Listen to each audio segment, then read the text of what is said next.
Kesininya makin gak jelas, Bu. Hampir semuanya apa yang di atas juga batuk aja nggak boleh sama dia tuh di apa kayaknya tuh kalau misalnya ada yang batuk tuh nggak boleh tuh disangkanya tuh ngeledek. Makanya makin gak jelas, Bu. Makanya risih selama dia di kosan tuh makin risih gitu loh, Bu. Sama si Topik tuh kan mau sempat dipukul sama batu, cuman sama saya dilerai lah. Kalau misalnya ada apa bisa diberesin lah.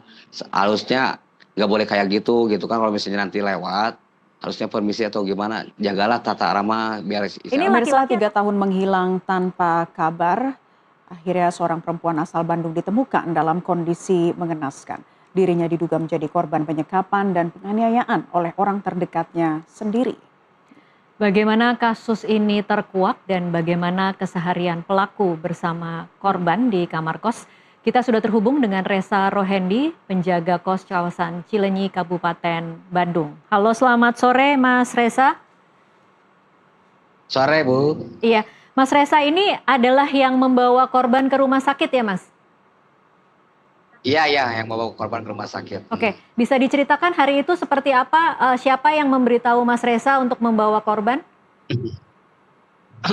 Jadi awalnya kan si Topik itu kan minta tolong ya, Bu ya, minta tolong untuk apa mengantar ke rumah sakit gitu kan. Habis minta tolong tuh saya antar ke rumah sakit Ujung Berung kan, waktu itu masuk UGD. Cuman si Topik itu nggak mau mengakui sebagai suami gitu loh, Bu. Sebelumnya memang Malah mengakunya suami isinya istri ya, Mas Reza? kan awal datang ke kosan tuh setahu saya tuh kan suami istri, kan ada KTP sama, cuman sama saya tuh diminta buku nikahnya. Kalau misalnya aturan kosan tuh kalau misalnya udah menikah tuh harus ada buku nikahnya gitu loh, Bu. Iya. Cuman sampai sekarang tuh belum bisa nunjukin bahwa dia tuh sudah menikah gitu, Bu.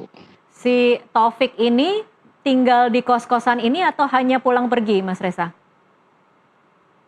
Enggak, tinggal di kosan bareng. Makanya kita tuh ngasih aturan kalau misalnya udah ada ikatan suami itu harus ada buku nikahnya gitu, Bu. Jadi selama Mm-mm. 3 bulan tinggal di situ tidak pernah menyerahkan buku nikah ya, berarti Mas Reza? Malah nggak janjiin terus, Bu, malah janji-janji terus, cuman nggak pernah dia tuh bisa nunjukin bahwa dia tuh sudah menikah gitu, Bu. Akhirnya pas pertama dibawa ke rumah sakit itu dia akan minta tolong tanggal 9 Maret tuh 9 Juni minta tolong bahwa dia tuh pengen membawa istrinya ke rumah sakit. Cuman pas udah nyampe UGD anehnya tuh udah ada kejanggalan tuh, kirain saya tuh cuma nganter, cuman saya tuh pas udah nyampe UGD udah harus mengaku sebagai saudaranya, sedangkan dia sebagai suaminya nunggu di luar. Alasannya kalau misalnya dia ketemu sama dokter atau misalnya ngobrol sama dokter takutnya kepancing emosi, makanya di situ juga udah banyak kejanggalan lah, Bu, gitu.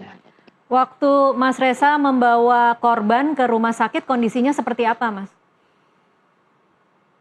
Awalnya sih nggak tahu, Bu, ya kayak gimana gitu kondisinya, cuman kan pakai masker, Bu, pakai kerudung tertutup, terus dia tuh dimasukin ke mobil langsung. Nah, tahu tuh keadaan pasien apa parah gitu, keadaannya Ini parah. mobil siapa, Mas? Mobil dari Grab, Bu, pesan Grab, Bu, pakai Oh, Grab oke. pesanannya. Tapi suaminya yang mengaku suaminya si tersangka ini pada waktu itu masih bersama Mas Reza atau Mas Reza Ma- diminta mengantar sendiri? Enggak, bareng, Bu, sama dia, sama si Topiknya bareng ke UGD, cuman dianya nunggunya di luar, Bu, gitu. Saya Al- kan harus menghadap kan ngurus ya. Alasan dia meminta Mas Reza untuk mengantar tadinya apa, Mas? Kan dia bisa mengantar sendiri sebenarnya kalau pakai Grab. Ya alasannya gini, dia tuh kalau misalnya ngomong sama dokter nggak bisa, katanya suka kepanjang emosi. Cuman dari situ juga udah nggak jelas lah, Bu, gitu kan.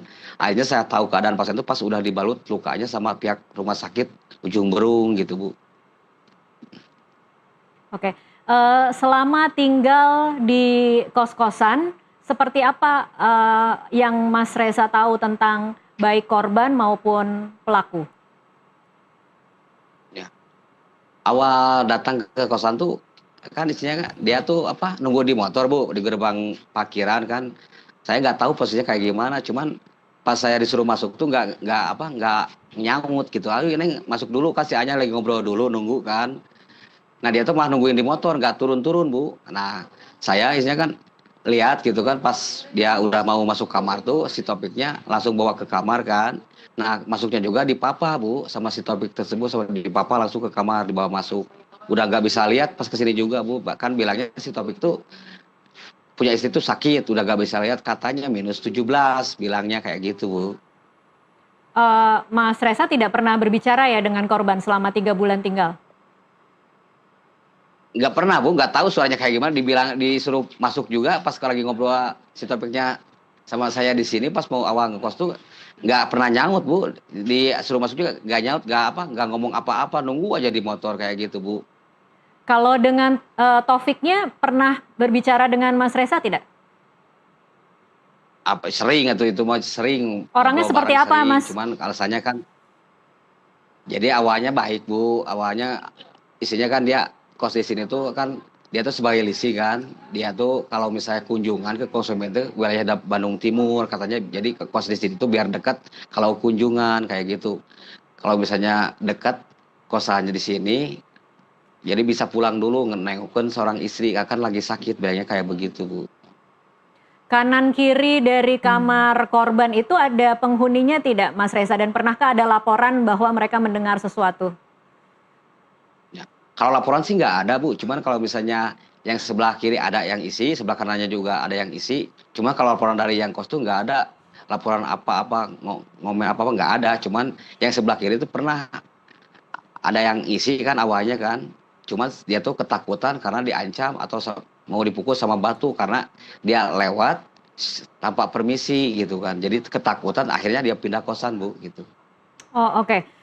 Mas Reza, ini saya mengklarifikasi ya, ada informasi bahwa Mas Reza Ya. pernah dikontak 3 hari setelah mengantar korban ke rumah sakit oleh pelaku.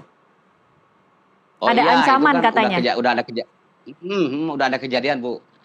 Dulu kan bukan dulu, pas berangkat 9 Maret, kan berangkat tuh dari sini 9 Maret kan.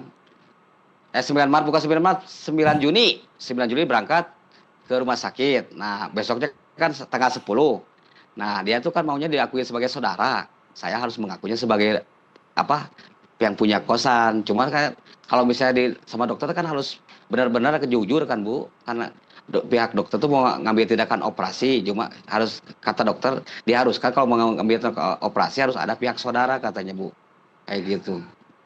Ada ancaman benar Mas Reza ke Mas Reza dari pelaku? Ya, itu ya, ya ada ancaman, Bu. Kan udah ini kan saya kan gak nurutin omongan dia kan dia pengen diakui sebagai saudara. Oke. Sedangkan saya kan cuma penjaga kosan gitu kan. Makanya Kata-kata dia tuh nggak seperti nerima apa Mas Reza? diakuin. Ya ngancem aja, Bu. Ngancem misalnya gini. Isinya lu tuh mau apa? Mau ngejar apa? Mau nyerahin gua ke polisi atau gimana atau lu tuh gimana isinya kan? Lu tuh cuma nggak ngerti ya, Bu. Harusnya lu tuh apa? Merhatiin gua katanya kayak gitu, Bu. Ya Kalau marah-marah lah, Ibu, kagak jelas lah. marah-marah. Setelah itu sempat ada kontak lagi Ya, tidak Mas Reza? enggak, pas kejadian itu kan saya kan masih di Jumberu, masih di Hasan Sadikin kan, yang hindar lah. Karena dia tuh dipinta penjelasan kenapa marahnya tuh kenapa marah ngajak berkelahi gitu, Bu. Nah, akhirnya dia nyusul ke kosan, kira-kirain dia tuh saya udah pulang ke kosan kan. Dia tuh ke sini sambil bawa golok kan ngancem kalau misalnya istri saya sampai meninggal, saya juga harus mati sama istrinya kayak gitu, Bu. Oke. Mas Reza tadi melihat bahwa ada olah TKP ya di lokasi. Apa saja yang Ya, tadi diambil oleh polisi, Mas Reza?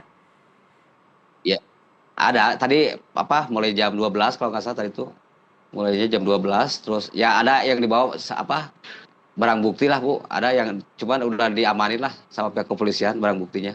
Jadi kondisi kamar sekarang kosong atau seperti apa? Boleh dimasuki oleh pemilik kos atau tidak boleh, Mas Reza? Tidak boleh, Bu, udah dilarang, nggak boleh siapapun juga nggak boleh ada yang masuk, udah dipakai garis polisi, udah nggak boleh ada yang masuk gitu, Bu. Baik, Mas Reza, saat ini berarti sudah menjalani pemeriksaan dengan polisi kah atau belum? Udah 2 kali ke Kapolda, Bu. Datang pertama saya sendiri, kedua kan sama istri, waktu itu dipanggil lagi biar keterangannya lebih jelas. Udah 2 kali ke Kapolda, Bu, udah diperiksa. Apa yang mungkin Mas Reza bisa informasikan kepada pihak kepolisian tentang sejauh mana Mas Reza mengenal pelaku? Karena kan saat ini pelaku masih dalam pemburuan polisi ya Mas Reza?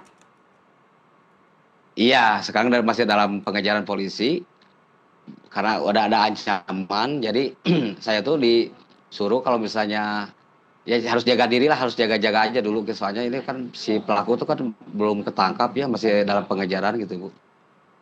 Mas Reza tidak tahu apa-apa ya soal di mana dia bekerja atau keluarganya ada di mana? Nggak tahu apa-apa kan, saya cuma sebatas 3 bulan di sini sama 3 bulan Bu, nggak tahu keluarganya di mana, cuman tahu dari KTP aja Bu gitu. Oke, kalau korban kemarin waktu ditinggal oleh Mas Reza di rumah sakit sempat berbicara atau menitipkan pesan ke Mas Reza kah? Enggak. Jadi pas ditanya pas perjalanan juga Bu, isinya nggak nyaut, cuma ngangguk, Neng masih kuat kan? Cuma ngangguk doang, dia tuh nggak jawab, nggak ngomong apa-apa Bu. Cuma pas ditanya sama dokter tuh, dia tuh ngasih penjelasan. Terus sama dokter yang ditangani juga apa-apa, ngejawab kan, ditanyakan sama dokternya kan, ditanyakan isinya. Ini tuh kenapa Bu Yuvita? Dia tuh bilang kalau ngomong sama dokternya kan, ngomong tuh gini, kalau misalnya udah ada pihak keluarga saya akan ngomong yang sejujur-jujurnya. Makanya dokter juga nyaranin untuk ngebantu ke pihak keluarga. Cuma kan saya kan nggak tahu Bu keluarganya di mana gitu kan. Sekarang kalau pembicaraan dari para penghuni kos lain atau warga sekitar seperti apa ke Mas Reza setelah kejadian ini? Ya isinya sok aja Bu, nggak nyangka, kaget gitu kan, pada nggak tahu kok. Yang sebelahnya kirinya juga, apakah kalau yang sekarang kan, yang sebelah kiri kan udah nggak ada. Cuman kalau yang sebelah kanan masih ada, itu yang tetangga kosnya masih ada, kerja kan, itu karyawan kerja kan, ada kerja. Dia tuh suka dengar bunyi benturan ke tembok, itu mah udah tiap hari Bu, kalau dengar suara benturan di tembok tuh udah setiap hari juga kedengeran. Terus benda jatuh katanya. Cuma itu aja yang dibilangin sama penghuni yang sebelah kanannya Bu. Baik, tidak pernah ada jeritan atau teriakan Nggak ada. gitu ya? Baik, yang sebelah Ya nggak kiri, ada Bu, nggak ada suara. Ya, ya, yang sebelah kiri itu akhirnya yang pergi karena kasus ini atau memang kosong, Mas Reza? enggak, awalnya ada isi, cuman karena ketakutan dia pindah kosan Bu. Karena udah diancam mau dipukul sama batu waktu itu kan. Jadi dia tuh ketakutan pindah kosan, kayak gitu. Mau dipukul sama batu oleh pelaku, Mas Reza? Sama si Topik tuh kan mau sempat dipukul sama batu, cuman sama saya dilerai lah, kalau misalnya ada apa bisa diberesin lah. Harusnya nggak boleh kayak gitu kan, kalau misalnya nanti lewat, harusnya permisi atau gimana, jagalah tata krama biar Ini laki-laki atau jangan perempuan, ada Mas Reza penghuninya? laki-laki yang sebelah kanannya tuh, sebelah kiri itu laki-laki, yang ketakutan tuh laki-laki yang Oke. akhirnya pindah. Jadi pernah berkonflik dengan penghuni di sebelah kiri berarti ya Mas Reza? Kesininya makin gak jelas Bu, hampir semuanya yang di atas juga batuk aja nggak boleh sama dia tuh, kayaknya tuh kalau misalnya ada yang batuk tuh nggak boleh tuh, disangkanya tuh ngeledek. Makanya makin gak jelas Bu, makanya risih selama dia di kosan tuh, makin risih gitu loh Bu. Oke. Oke, baik, terima kasih Mas Reza untuk informasinya bersama kami di NTV Prime.